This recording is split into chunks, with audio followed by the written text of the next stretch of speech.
his time, in his time, he makes all things beautiful in his time. Lord, please show. Dzina la Atate ndi la Mwana ndi la Mzimu Woyera. Amen.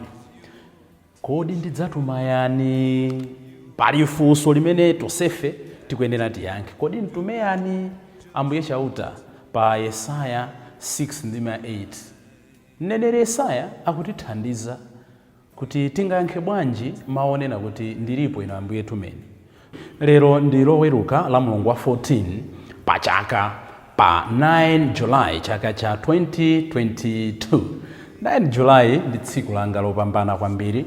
Fanso ndi tsiku limene tikuthokoza Ambuye kuti adatitsanulira mphatso ya unsembe. Ndifa ntchito chabe. Ndipo monga ndinanenera pa moto yanga pamene malo wa unsembe ndimatsogozedwa ndi mawu atatu ofunikira amene ndidasankha kuti azinditsogolera motumiki wanga. Poyamba ndimanena kuti thokozani chauta pakuti ngwabwino, pakuti chikondi chake nchamuyaya. Salimo namba 118. Aisraeli anene kuti chikondi chake nchamuyaya. Banja lonse la Aaroni linene kuti chikondi chake nchamuyaya. Lero nditonena kuti tiyankhule na Ambuye yonse inene kuti chikondi chake nchamuyaya. Ndi tsiku langa la unsembe. Ndiloleni ndikondwe. Kachiwiri ndinasankha mawu opezeka pa Aroma 12 ndime ya 12. Mwachidule mawu amanena kuti pempherani nthawi zonse, muzikhala okondwa nthawi zonse, pirirani pa mavuto. Yes, pray unceasingly, be happy always, persevere mukakumana ndi mavuto. Ndipo potsirizira natenga mawu a Francis Woyera wa ku Asisi, nkhoso yanga. Ambuye ndikhale odzetsa mtendere wanu, pamene pali mdima ndikepo kuwala. Tithandizeni mothokoza Mulungu pa tsiku la lero. Mawu oyamba akuchokera m'buku la mneneri Yesaya mutu wa 6 ndime ya 1 kulekeza 8. Amene akutiwerengera mawu oyamba ndi Clever Msaka, mtolankhani ku Radio Maria Malawi mu Diocese ya Mangochi.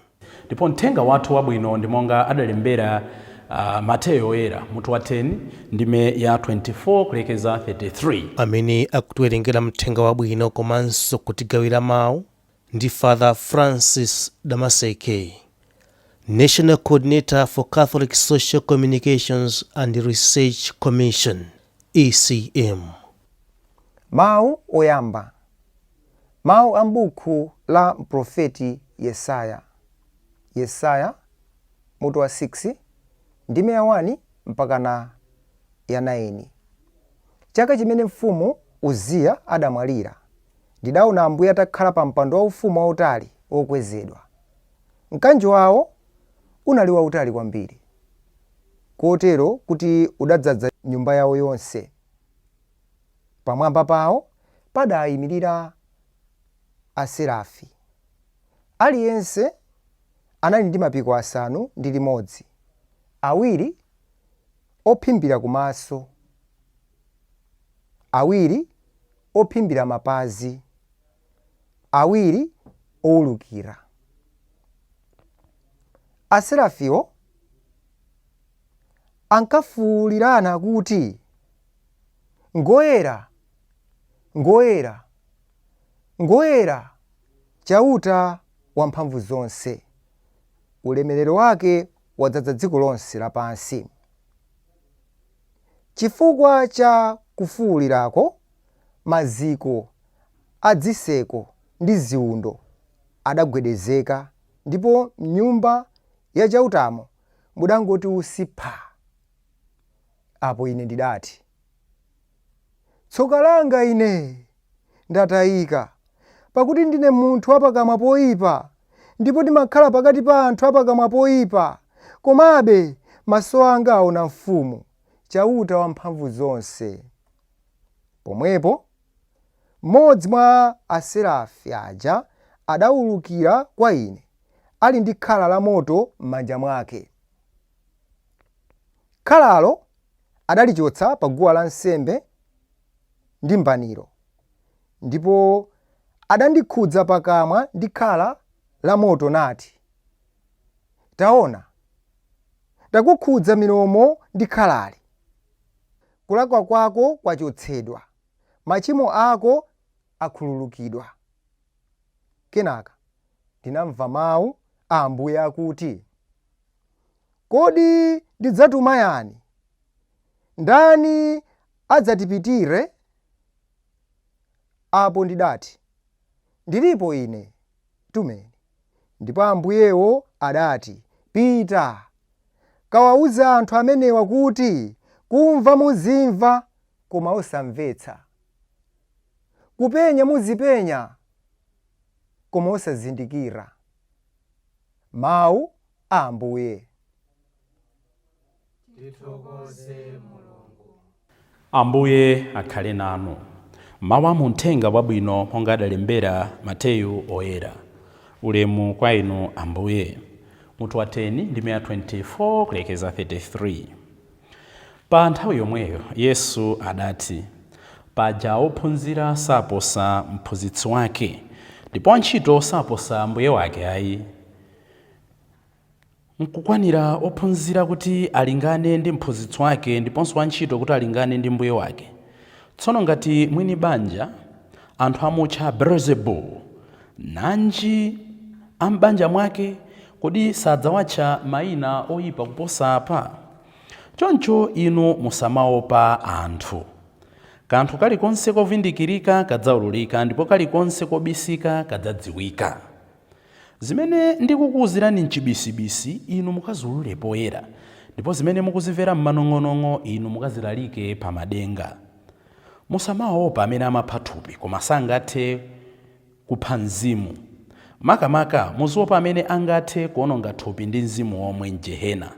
Suja amagulitsa atimba awiri kandalama kamodzi, komabe palibe ndi mmodzi yemwe mwa inu amene angagwe pansi Atate anu osadziwa.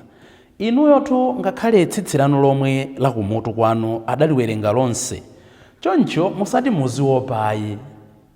Ndinu amtengo oposa atimba ambiri.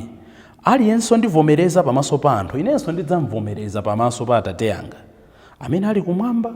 Koma aliyense ndikana pamaso pa anthu kuti ine sandidziwa, inenso ndidzamkana pamaso pa Atate anga akumwamba kuti sindidziwa. Mthenga wa Ambuye. Ulemu kwa inu Ambuye. Mawu athu a tsiku la lero a Uthenga Wabwino ndi chilimbikitso. Ambuyeso atauza kuti mukazunzika, ena akakulandirani, ena akakuzunzani, akakupititsani ku mabwalo, padzana amanena kuti mwana wa munthu alibe poyika mutu.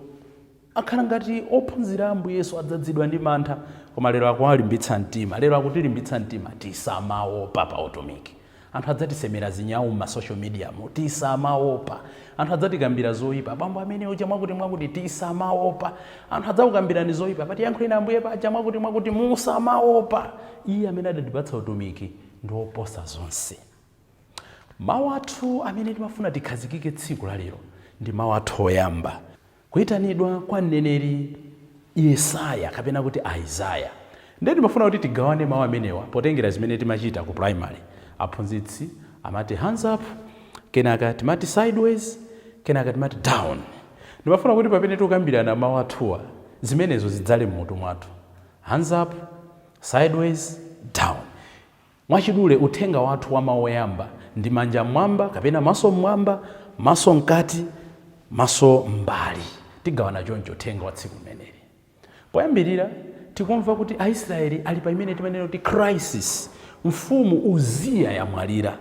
Ndiye kuti pa mpando wa chifumu palibe munthu. Aisraeli alibe munthu owatsogolera. Kuli crisis ya leadership. Nde tikuona kuti nthawi ya Uziya dziko linali litatukuka. They developed socially, they developed infrastructure wise, they enjoyed relative peace. Koma mkatikati mwa zitukuko zimene anawaonetsa Uziya, Aisraeli anali atalowerera, atatayika ku nkhani ya uzimu. Choncho ndi zimene zimakhala pakati pathu. Nthawi zina ngati sitisamala bwino, pamene pabanja zikuyenda, mu mpingo zikuyenda, kaya zitukuko tikupanga zosiyana-siyana, timaona maparishi, kugula magalimoto, kumanga zinthu masukulu, ndofunika kuti nthawi imene tikuchita chitukuko chosiyanasiyana maufulu akupita patsogolo tizikhala very attentive ngatinso ku uzimu tikutukuka. Aisraeli pa nthawi imene anali kutukuka kuthupi anapeza kuti uzimu waloweratu pasi watheratu to the extent kuti tsopano mfumu yawo yaphedwa, Uziya wamwalira. Nde mkatikati mwa chipwirikiti chimenechi Mulungu amasowekera pabwere anthu ena owalimbitsa mtima Aisraeli kuti uzimu utukukenso koposaposa ayanjanenso ndi Mulungu. Nde tikumva mneneri Yesaya akuyitanidwa ndi Mulungu, ndipo chimene chikuthandizira kuti ayankhe kuyitanidwa kwake pakatikati pa crisis imeneyi ndanena kuti poyamba uthenga wathu tikuyang'ana kumwamba. Isaya kapena kuti Yesaya anayang'ana kumwamba, atayang'ana kumwamba akuona zinthu ziwiri, kapena kuti pakuchitika zinthu ziwiri, akumva komanso akuona. Atayang'ana kumwamba mfumu yamwalira pansi pano, koma pamene akuyang'ana kumwamba akuyang'ana kuti mfumu yakhala pa mpando wake. Chachiwiri akumva anjelo akuyimba hoyera hoyera hoyera Ambuye. We can say Prophet Isaiah was influenced to answer God's call by what he heard and what he saw. Zimene timaona, zimene timamva, zimathandizira kuti moyo wathu ukhale shaped. Mumaona chani, mumamva chani. Yesaya anaona kumwamba. Sinkhani yoti basi kungoti zikuchitika mwadzidzidzi. Iyayi, mumtima mukumakhala ndi kumamvetsera liwu la chauta tidzaona china chake. Ngati tikufuna kuyankha mawu a Mulungu, kuyankha ntchito yake, kuti moyo wathu tikomere, tidzifunse kuti timayang'ana chani. Ambiri timangoyang'ana za ndalama, ambiri timangoyang'ana kulephera kwa ena, ambiri timangoyang'ana zozizwitsa za Mulungu. Timayiwala kuti chofunikira nkumayang'ana zinthu zimene zoti zitithandizire kuyang'ana ndi Mulungu. Kachiwiri anamva, ife timamva chani? Tidati titsegule magalimoto anthu, muli nyimbo Katolika ndithu mwinanso cheya wa parish. Galimoto mulibe nyimbo ya uzimu ndi modzi yomwe, zocheza. So tikhale very careful pa zimene timamva ndi kuyang'ana ndi kuona, because zimapanga shape our life. Koma choposaposa nchonena kuti mkatikati mwa mavuto Yesaya kuyang'ana kumwamba, inu ndine timakumana ndi mavuto siyana-siyana. We are challenged, we are called, we are invited today tiziyang'ana kumwamba. So gawo loyamba tathana nalo up, always up, up, up, up to God. Mukudwala up, muli pa ntchito up, mukukondwa birthday up, anthu akusemerani zinyawo up, zimene akupanga Yesaya. Chachiwiri tikumva kunena kuti anayang'ana inside, anayang'ana mkati, anayang'ana pansi. Pansi pamaoneka chani? Amene wayang'ana kumwamba wazindikira ukulu wa Mulungu, akadzayang'ana pansi amaona kuchimwa kwake, amaona kulephera kwake. Nchifukwa Yesaya atayang'ana kumwamba nkuona mmene anjelo akuyimbira, nkuona ulemerero wa chauta okhala pa mpando, akuchita mantha ndi kuchimwa kwake. Nchifukwa akufuwula, Ambuye chauta ndine munthu wapakamwa poyipa. Ambiri timayang'ana kumwamba, koma tikang'ana kumwamba timadzifaniza kuti ife tasanduka kumwamba. Choncho nkupemphera kwathu, chifukwa choti tikuyang'ana kumwamba, timayamba kuweruza iwo amene akanali pansi. Nkutheka kuti chifukwa choti ndimapita ku church every day, ndimapereka mtulo every day, ndimathandiza osauka, ndimapita ku misa, ndimadzikhuthula pa zauzimu, ndimayamba kuweruza ena. Awa ndi anzanga amaonjeza, usembe ngati timakhala chonchi, sisteri, kudadaloweranjo sisteri. Pemphero lililonse limene laperekedwa kwa chauta okhala pa chimpando chake, monga anachitira Yesaya, lizitithandiza kuyamba kuona kuperewera kwathu, kufoka kwathu. So the second element of Isaiah's call is to help us to look inside, tidziyang'ane mkati mwathu. Titang'ana kumwamba, aliyense amene amayang'ana kumwamba, aliyense amene amapemphera, aziyang'ana kufoka kwake, kulephera kwake. Look inside. Osakhala ngati uja amanena kuti Atate ine sindili ngati uyu. Ena amatero kuti pemphero limene lija adangolilemba mwaulemu chabe, kuti amachitwa neno kuti Atate sindili ngati ichi ayi. Nkuthekanso ena timadzenereza choncho kuti ineyo usembe ndikuyesetsa mwene anzangayo amatayirira. Kumwe amatero wansembe, uyu amatayirira, kuti wansembe amavala choncho. Inde kudzudzulana sikolakwika, koma kudzudzula ndi mtima kuti ine ndioneke okhoza, wina aoneke olephera, kumene akudzudzula tsiku la lero. Up, inside, sideways zimene tikuphunzira tsiku la lero. How about sideways? Chimene akutiphunzitsa tsopano kuti tiyang'ane mbali ndi chani? Yesaya atayang'ana kumwamba anaona ukulu wa Mulungu, atayang'ana pansi anayang'ana kulephera kwake, anasintha. Ambuye ndine wapakamwa poyipa, Ambuye ndine munthu wolaula, anamutembenuza, anampaka khala la moto, anayamba mwatsopano. Chifukwa chonena kuti anayang'ana mkati mwake zinamuthandiza tsopano kuti ayang'ane sideways. Sideways anayang'ana chani? Anayang'ana zosowa za anzake. Ndakunena kuti pamene Ambuye akupempha ndiye nditumeyani, poti wayang'ana kumwamba, poti wayang'ana mkati nditumeyani. Chifukwa choti anali kupemphera mwachoona, anayang'ana mbali nkunena kuti ndilipo Ambuye tumeni. Meaning, I'll be at the service of others. Munthu amene wang'ana kumwamba amapemphera. Munthu amene wadziwa kufoka kwake amanena kuti nkufoka kwangako tumeni na Ambuye ndilipo. Ndimafuna kuti tsiku la lero amene ndi akhale mapemphero athu. Tiyang'ane kwa chauta, tiyang'ane mkati mwathu, kenako tinene kuti tumeni ine ndilipo. Tsono osamakana tikamatithandizani tiyankhule na Ambuye. Chifukwa pamene mukuthandiza tiyankhule na Ambuye mukukwaniritsa the third element of looking sideways.